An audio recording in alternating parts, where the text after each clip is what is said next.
안녕하세요. 다이어리 브랜드 플랭커스 보노입니다. 오늘은 라이프 속지 사용법에 대해서 설명해 드리겠습니다. 라이프 속지는 총 3부분으로 구성이 되어 있어요.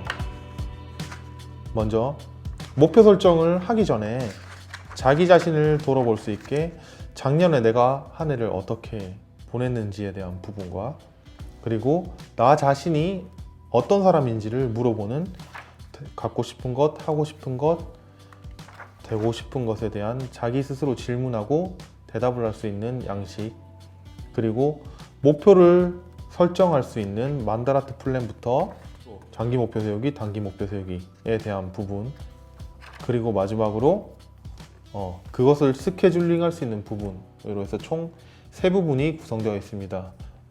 오늘 이 시간에는 지난해 되돌아보기, 그래서 그를 통해서 내가 어떤 사람이고 어떤 것이 될 수 있는지에 대한 부분을 말씀드리도록 하겠습니다. 첫 번째 장을 이렇게 펴게 되면 지난해 돌아보기라고 이렇게 나오게 됩니다. 그죠? 그리고 특이한 부분이 영역 부분에 롤과 셀프가 되어 있고, 그리고 분야, 성과, 자기 방송으로 양식이 이루어져 있습니다. 이걸 처음 접하시는 분들은 롤과 셀프에 대해서 구분을 짓기를 참 힘들어 하시는데요. 롤은 자신한테 기대되는 역할입니다. 예를 들면 저는 대학생이에요. 그러면은 어떤 게 기대가 되죠? 학생이기 때문에 공부하기가 기대가 되죠. 그래서 롤에다가 학생으로 적는 거예요. 셀프는 자기 스스로 정한 겁니다. 예를 들면 어떤 게 있을까요? 뭐 어학 공부라든지 아니면 자기계발 성격의 독서, 운동 같은 것들이 되겠죠. 롤에 대한 부분은 하지 않으면 욕을 먹거나 비난을 받을 수 있습니다. 하지만 셀프는 하지 않아도 양심의 가책을 느낄 뿐 크게 비난받지 않는 것들을 생각하시면 쉬울 것 같은데요. 저 같은 경우에는 마일스톤 대표, 아니면 시간관리 강사, 그리고 부모, 자식과 같은 것들을 롤로 적었었고요. 셀프 같은 경우에는 어학 공부, 운동 등을 적었습니다. 그래서 이 분야를 나눠서 내가 기대되는 역할이 몇 개가 있고, 그리고 그걸 통해서 내가 어떤 역할들을 앞으로 수행해 보겠다라는 의미에서 셀프를 작성을 하시면 되는데, 이거 가장 중요한 건 뭐다? 지난해에 어떻게 했는지를 적는 게 가장 중요하겠죠. 그래서 이걸 적고 나서 성과를 적습니다. 어떻게 했다, 어떻게 했다, 어떻게 했다, 어떻게 했다를 적고 자기 반성을 하는 겁니다. 올해는 내가 어떻게 했는데, 작년엔 내가 어떻게 했는데 올해는 좀 어떻게 해야겠다, 이런 것들을 적으시면 좋고요. 너무 깊거나 무겁게는 안 적으셔도 좋을 것 같아요. 저 같은 경우에는 여기에 자식이라고 적었었는데 성과를 한 달에 한 번도 전화를 잘 못함, 뭐 사업 때문에 라고 적었고요. 자기 반성을 좀 전화를 자주 해야겠다, 부모님께 너무 소통을 소홀하게 한 것 같다, 좀 더 자주 전화 드려야겠다 라고 적었습니다. 그래서 그냥 이 분야를 나누는 것이 더 중요한 포인트로 잡으시면 될 것 같아요. 그걸 통해서 지난해 내가 어떻게 보냈는지를 역할별로 나눠서 해보시면 좋을 것 같습니다.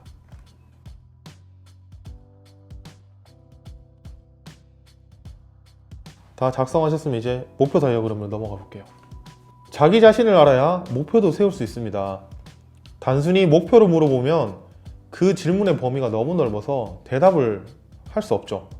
그리고 내년에 목표 설정해보자 라고 하면 보편적으로 하는 것들, 뭐 금주, 다이어트, 아니면은 내가 좀 더 절제하겠다, 이런 것들 잡는데 실패하게 됩니다. 그것은 자기 자신한테 뭐가 필요한지를 물어보지 않고 그때그때 생각나는 대로 목표를 잡기 때문인데요. 그런 의미에서 자기 자신한테 물어보는 건 굉장히 중요하겠습니다. 근데 그냥 내가 뭐 좋아하지, 어떤 목표를 세워야지라고 물어보면 대답을 잘 못합니다. 그런 의미에서 그 범위를 축소시키는 방법으로 갖기, 하기, 되기에 대한 목표 다이어그램을 만드는 거예요. 내가 뭘 갖고 싶을까? 그리고 내가 뭘 하고 싶을까? 마지막으로 내가 뭘 되고 싶을까를 적어보고, 그걸 통해서 내가 앞으로 어떻게 목표를 세워야 될 것 같다라는 것에 대한 결론을 도달하기 위해서 만든 시트라고 보시면 될 것 같습니다. 자, 갖고 싶은 것부터 한번 볼게요. 일단 특이한 점은 여기 위에는 라인 노트가 있고 밑에는 이렇게 표로 되어 있습니다. 내가 어떤 것을 갖고 싶은 걸 적는 거예요. 적는데 내가 진짜 갖고 싶은 거 맞을까 아닐까를 생각하기 전에 일단은 갖고 싶은 게 생각나면 일단 다 적으세요. 여기다 다 적는 겁니다. 다 적고 나서 1번부터 순서대로 무엇을 갖고 싶은데, 예를 들면 차를 갖고 싶다는 거예요. 갖고 싶은 이유는 뭐 라이프를 즐기기 위해서, 취미 생활을 하기 위해서, 아니면 기동성을 확보하기 위해서, 이런 식으로 적겠죠. 그리고 특이한 점은 중요도 시급성이 있습니다. 중요도는 내 인생에 있어서, 내 생활에 있어서 얼마나 중요하나를 적어주시면 돼요. 그래서 레벨링을 1번부터 5번까지, 그래서 내 인생에서 가장 중요하면 1번, 덜 중요하면 5번을 적어주시면 되겠습니다. 시급성은 중요도랑은 별도로 지금 당장 필요한가 아니면 나중에 있어도 되나를 적어보시는 거예요. 아까 차를 말씀드렸는데, 지금 당장 출장을 가야 되는 업무를 부여받아서 제가 기동성이 많이 떨어져서 출장을 가야 됩니다. 그럴 경우 뭐예요? 인생에 있어서 덜 중요할 줄 몰라도 되게 급하게 되겠죠. 그래서 시급도는 1이 될 수 있고요. 반대로 내가 인생의 라이프, 워라밸을 위해서 장차 좋은 차가 필요할 것 같다라고 적는 경우에는 중요도는 높을 수 있어도 시급성은 낮을 수 있습니다. 그죠? 그것을 구분해서 적습니다. 그리고 마지막으로 갖기 위해 할 일을 적으시면 되는데, 여기서 중요한 점은 갖기 위해 할 일을 모두 적을 수 없습니다. 그죠? 첫 번째 액션을 취해야 되는 게 뭔지를 적으시면 돼요. 예를 들면 집을 갖고 싶다. 돈이 있으면 어떻게 하면 돼요? 집을 알아본다. 어떤 지역이 좋은지를 물어본다 같은 걸 적으면 되죠. 그렇게 해서 갖기 위해서 할 일을 적으셔서 이렇게 리스팅을 다 해주시면 되겠습니다. 자, 하고 싶은 것도 갖고 싶은 거와 마찬가지로 똑같이 적어주시면 돼요. 그래서 여기 똑같이 리스팅을, 일단 내가 이게 필요한가 안 필요한가를 떠나서 일단 다 적어주세요. 적고 난 다음에 1번부터 순서대로 아까 갖고 싶은 것과 똑같이 적어주시면 되겠습니다. 제가 강의를 진행하면서 많이 물어봐요. 무엇을 더 갖고 싶으세요? 아니면 무엇을 더 하고 싶으세요? 라고 물어보면 요새 대부분의 사람들은 무엇을 더 하고 싶다라고 적어요. 네, 저도 옛날에 그렇게 생각했었고요. 그런데 한번 제가 질문을 한번 드리겠습니다. 여러분은 지금 살고 있는 집보다 더 작은 집에 들어가서 어떤 것을 하고 싶으세요? 아니면 지금 타고 있는 자동차를 팔고 더 작은 자동차를 몰면서 여행을 가고 싶으세요? 그건 아닐 것 같습니다. 그죠? 그래서 솔직하게 자기 자신한테 물어보는 시간이에요. 그래서 갖고 싶은 것 의식주 위주로부터 해서 다 적으시고요.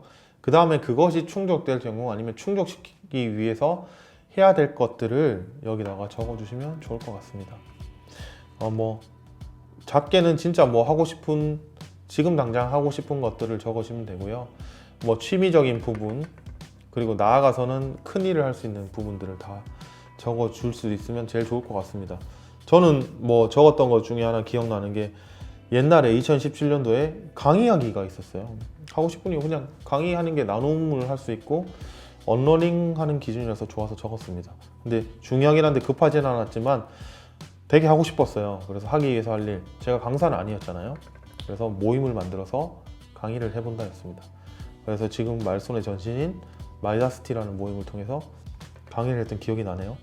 그래서 그런 식으로 해서 적어주시면 돼요. 그리고 또 저는 적었던 게 마크 저커버그와 친구하기 같은 것도 적었어요. 근데 중요한데 급하진 않죠. 하기 위해서 할 일 유니콘 CEO가 된다. 그 전에 첫 번째 할 일 뭐예요? 회사를 퇴사한다 하겠죠. 그래서 그런 것들을 적었었습니다. 그래서 취미적인 부분, 운동에 대한 부분, 자기개발에 대한 부분, 그리고 어떤 관계에 대한 부분들을 여기다가 적어주시면 좋을 것 같습니다.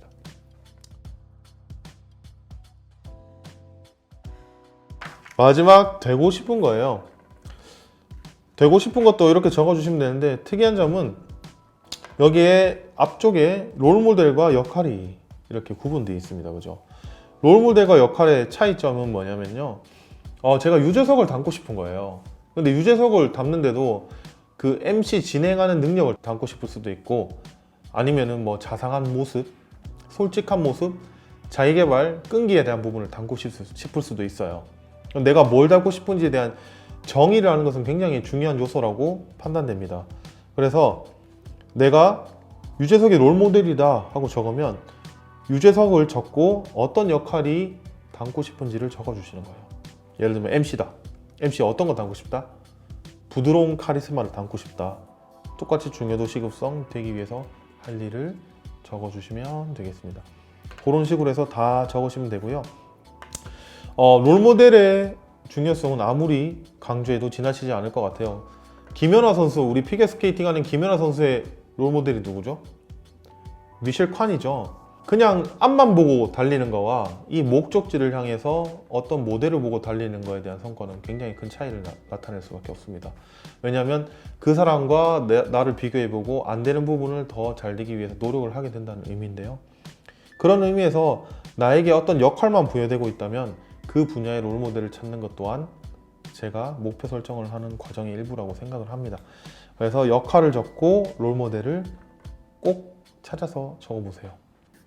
꼭 사람이 될 필요는 없을 것 같아요. 저 같은 경우에는 애니메이션에서 악당 역할로 나온 셀이, 드래곤볼의 셀이 롤모델입니다. 셀 같은 경우에는 꼬리를 이용해서 여러 가지 능력을 가진 사람들을 흡수해서 그걸 통해서 완전체가 되어가죠. 저도 그걸 보면서 만나는, 관계하는 사람들의 장점을 보고 그걸 흡수해서 나 스스로 그것을 만들어서 인격체를 좀 더 완성시키자라고 하는 의미에서 저의 1번 롤모델은 바로 드래곤볼 셀입니다. 그래서 꼭 이것이 사람일 필요는 없습니다. 롤모델은 되고 싶어하는 그 자체이기 때문에 사람이 될 수도 단체가 될 수도 그리고 기관이 될 수도 애니메이션이 될 수도 있습니다. 자, 이제 자기 자신한테 다 물어보셨나요? 처음에 좀 불편할 수도 있고 스스로와 대면하는 시간 자체를 안 갖다 보니까 불편함과 그 어색함, 그걸 통해서 작성을 잘 할지 못할 수도 있어요. 하지만 이 한 번이 끝이 아니라 1년 1년 아니면 몇 개월씩 쌓이다 보면 자기 자신과 대화하는 시간도 더 갖게 되고 그걸 통해서 목표를 설정하고 이루어가는 자신을 볼 수 있게 될 것 같으니까 힘들더라도 꼭 적어보시기 바라겠습니다. 오늘 어떠셨나요? 자기 자신과 만나는 시간 어색했죠? 네, 뭐 평소에 하셨던 분들은 어색함 없이 잘 써내려 갈 수 있을 거라고 판단이 됩니다. 그런데 잘 쓰고 못 쓰고에 대한 기준은 이제 내가 이런 것들을 필기 잘하고 말고에 대한 기준이 아니라 제가 봤을 때는 얼마나 평소에 고민했냐라는 문제가 될 것 같습니다. 이거를 잘 못 썼다 그러면 고민을 덜 한 게 되는 거니까 앞으로 고민하면 되겠죠. 이걸 통해서 자기 자신을 알고 이제 다음 시간에는 본격적으로 목표 설정에 대한 방법을 알아보도록 하겠습니다.